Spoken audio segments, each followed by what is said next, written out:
National ఛానళ్ళ news presentation ఎట్లుంటుందంటే, ఇప్పుడు కేంద్ర కేబినెట్ ఏదైనా నిర్ణయాలు తీసుకుంటే, ఏ ముంబాయో అంటే వాళ్ళ వ్యూవర్‌షిప్ ఏ ఏరియాలో ఎక్కువ ఉంటదో, ఆ ఏరియాలకి చేసిన ప్రయోజనాల గురించి హెడ్‌లైన్ పెడతారు ఛానళ్ళు. అంతకుమించి పెద్దది రాయరు.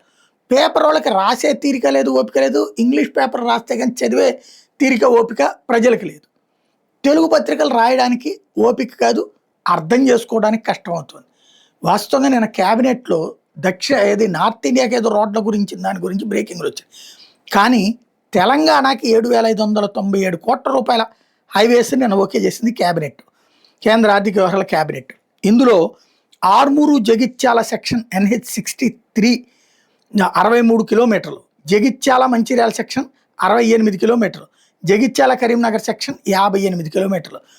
ఆ మార్గాల్లోనే ఆంక్సాపూరు, కోరుట్ల, జగిత్యాల, ధర్మపురి, లక్ష్మిట్టిపేట, మంచిర్యాల, గంగాధర, కరీంనగర్ లాంటి ప్రాంతాల్లో ట్రాఫిక్ రద్దీని కంట్రోల్ చేయడానికి తీసుకొచ్చింది. ఆర్మూర్ నుండి మంచిర్యాల దాకా ప్రయాణ సమయం ఒక గంటన్నర తగ్గుతుంది.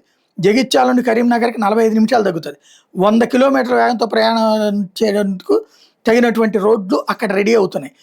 ప్రమాదాలు తగ్గడానికి అన్నటువంటిది కీలకమైనటువంటిది.